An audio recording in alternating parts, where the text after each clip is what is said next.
Very good evening to all my dear students. I welcome you all on your channel that is Shine in Law with Dr. Mithun. आज हम discuss करेंगे section 311 that is 311 of CRPC which talks about power to summon material witness or examine person present. Now this is the marginal note of section 311 of CRPC, Criminal Procedure Code. Now in this, court is having a power, court को discretionary power है कि भाई वो किसी भी person को समन कर सकते हैं, उनको एज अ विटनेस बुला सकते हैं, उनको एग्जामाइन कर सकते हैं, या पहले अगर कोई विटनेस बुलाया गया था उनको रिकॉल कर सकते हैं, फिर से उनको बुला सकते हैं, री एग्जामाइन कर सकते हैं, या फिर जहाँ तक ज़रूरी है ये री एग्ज़ामिनेशन या फिर ये रिकॉलिंग जो है ये कोर्ट को अगर लगता है कि भाई बहुत ही ज़रूरी है और उनका एविडेंस लेना बहुत ज़रूरी है and that evidence is very essential to reach out at the decision of the case, तो ऐसी सिचुएशन में अंडर सेक्शन 311 जज माननीय न्यायाधीश जो है वो उस पर्सन को एज अ विटनेस करके बुला सकते हैं.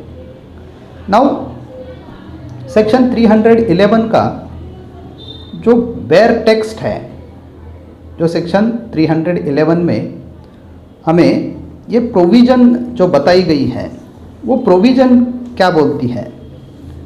Now this provision says that any court at any stage of any inquiry, trial और अदर प्रोसीडिंग, सो कोई भी कोर्ट हो और उस कोर्ट में जो केस चल रहा है, जो क्रिमिनल केस चल रहा है, वो किसी भी स्टेज में हो, वो इंक्वायरी की स्टेज में हो, ट्रायल वहाँ पे चल रहा हो, या फिर कोई भी दूसरी प्रोसीडिंग वहाँ पे चल रही है, as per this particular code of criminal procedure. और ऐसी सिचुएशन में, ऐसे स्टेज में अगर कोर्ट को लगता है that to summon any person as a witness, किसी पर्सन को एज अ विटनेस करके बुलाना है, समन्स उसको भेजना है, या फिर उसको एग्जामाइन करना है इन अटेंडेंस इन पर्सन उसको एग्जामाइन करना है, though not summon as a witness, पहले उसको एज अ विटनेस करके ट्रीट नहीं किया था, उसको वैसे समन नहीं किया था, लेकिन कोर्ट को अब लगता है कि उनका एविडेंस ज़रूरी है तो उनका एग्जामिनेशन होना चाहिए, तो ऐसी सिचुएशन में कोर्ट जो है ऐसे किसी भी पर्सन को at any stage of the proceeding, it may be inquiry, it may be trial और it may be any other proceeding, ऐसी स्टेज में उस पर्सन को as a witness call out कर सकता है. Now further part of this particular section which says that the court can recall or re-examine any person who is already examined.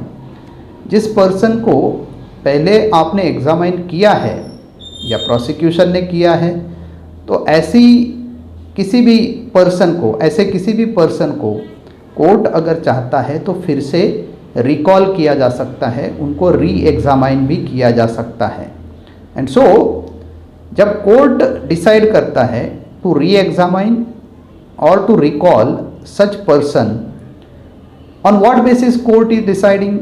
If court is understanding, if court is satisfying that the evidence of that person is very essential to the just decision of the case, तो यहाँ पे हम understand करते हैं कि उस person का जो एविडेंस है वो बहुत ही रिलेवेंट है to reach to the judgment of the case और to reach to the conclusion of the case. और ऐसे सिचुएशन में कोर्ट को अगर लगता है, कोर्ट अगर सेटिस्फाई होता है, तो ऐसे पर्सन को कोर्ट जो है एज अ विटनेस करके कॉल आउट कर सकता है. Now this is the very text of section 311 of code of criminal procedure. Now इसका ऑब्जेक्ट क्या है? What is the object of section 311? Now पहला जो ऑब्जेक्ट है वो ऑब्जेक्ट है कि to prohibit the failure of justice for want of mistake of either party in bringing the valuable evidence on record. तो जो भी पार्टी है उनकी अगर मिस्टेक हुई है to bring the evidence on record and that evidence is a valuable evidence, तो इस मिस्टेक को रेक्टिफाई करने के लिए and to save the justice और to prohibit the failure of justice, court जो है सेक्शन 311 के अंदर उस पर्सन को as a witness call out कर सकते हैं जिसका एविडेंस केस के लिए इम्पॉर्टेंट है. Further the object of section 311 is nothing but to reach out the just decision of the case. Case का जो जस्ट डिसीजन है, जो फेयर डिसीजन है, वहाँ तक रीच करने के लिए विटनेस को अगर कॉल आउट करना है तो सेक्शन 311 के अंदर कोर्ट जो है वो ऐसे पर्सन को एज अ विटनेस करके कॉल आउट कर सकते हैं. Now this section is not limited only to the benefit of accused but it also can assist the prosecution to discover the truth or to determine the truth, and they can reach to the a very fair conclusion of that particular matter. तो इसका जो object है वो किसी एक party को benefit देने के लिए नहीं है. The ultimate object is nothing but the fair justice. तो जो केस चल रहा है उसमें एक्यूज को भी कोई डिसएडवांटेज नहीं होना चाहिए एंड ऐसा भी नहीं होना चाहिए कि हम प्रोसिक्यूशन को अननेसेसरी वहाँ पे सपोर्ट कर रहे हैं जो कि वहाँ पे वायबल नहीं है. So these are the very basic object what we are understanding under section 311 when we are calling out a person as a witness in a particular case. Now जज जब ये पावर एक्सरसाइज करता है तो ये power discretionary power है and किसी भी हालत में ये पावर जो है आर्बिटरी मैनर में एक्सरसाइज नहीं करनी चाहिए. तो जज के ये जो अथॉरिटी है, जज माननीय न्यायाधीश की ये जो अथॉरिटी है, he suppose to exercise that authority in a cautious manner and he should not exercise the authority in arbitrary और in a very unreasonable manner.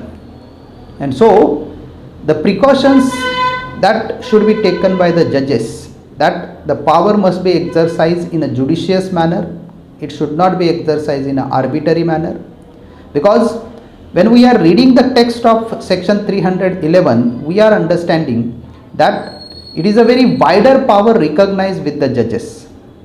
And so when the word any, which is repeated or repeatedly used in section 311, we are understanding that any person at any stage of any trial, inquiry or other proceeding, they can call out as a witness. Now this wording indicates that judges has a very wider discretionary power, and so they have to weigh the case, they have to understand the very case itself, they should understand the nature of that particular case, and whenever there is a relevancy of such particular evidence then only they should call out that particular person as a witness. And for that reason they should not allow such particular witness to fill up the lacuna in the case of prosecution or of a defense. prosecution के जो lacuna है उसको fill up करने के लिए आप witness को call out कर रहे हैं, ऐसा भी नहीं होना चाहिए. या डिफेंस ने ऐसा कोई डिफेक्ट छोड़ा है इन देयर प्रोसीडिंग्स और उसको असिस्ट करने के लिए आप किसी विटनेस को कॉल आउट कर रहे हैं, ऐसा भी नहीं होना चाहिए. Your decision of calling that particular person should not cause the disadvantage to the either party to that particular case. It should not be in a manner that you are calling the person as a witness and the result of that particular decision, the result of that exercise of power is nothing but the additional evidence what you are now introducing, that will conceal the identity of the true nature of that particular case, or the decision of the court in calling that particular witness should not be resulted in the change of nature of the case against the either party. So these are the very precautions must be taken by the judges while calling the person as a witness. The evidence that is likely to be tendered by a witness is relevant to the issue involved. तो जो evidence आप court में introduce कर रहे हैं through witness, वो relevant होना चाहिए. रिलेवेंट किससे होना चाहिए? जो इशू उस केस में रेज हुआ है उससे रिलेवेंट होना चाहिए. And but naturally when you are introducing that evidence in the court of law, the opportunity should be given to the other party to rebut that particular witness. Now further, the fair trial, that is the very basic principle of every proceeding in the court of law, and but naturally while exercising power under section 311 of the CRPC, in any case while taking the decision by the judges of calling such particular witness, the fair trial shall not be violated by the court.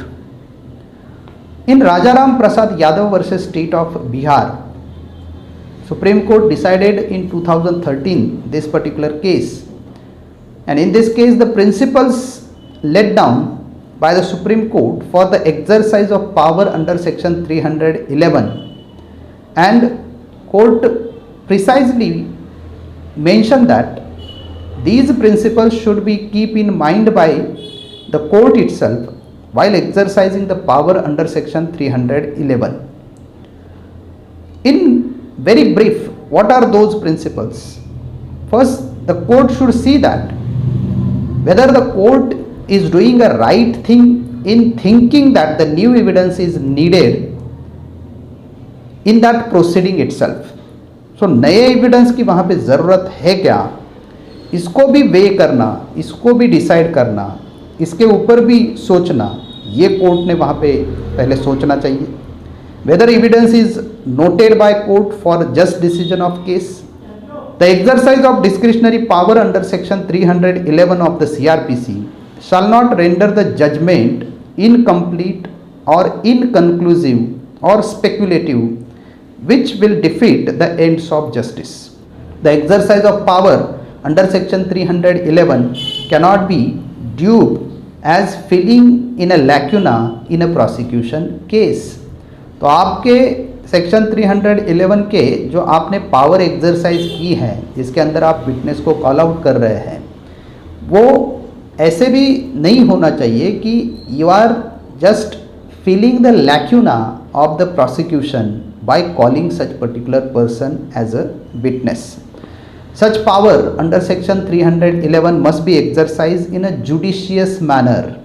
The court must satisfy that in every respect it is essential to examine such a witness. तो court ने ये conclusively decide करना चाहिए कि भाई हमें उस witness को एग्जामाइन करना ज़रूरी है. The court must arrive at the conclusion that additional evidence is necessary, not because it would be impossible to pronounce the judgment without it, but because there would be a failure of justice without such evidence being considered. तो अगर additional evidence को हमें वहाँ पे consider करना है, लेकिन क्यों कंसिडर करना है, उसके बगैर जजमेंट ही प्रोनाउंस नहीं हो सकता, ऐसी बात नहीं है.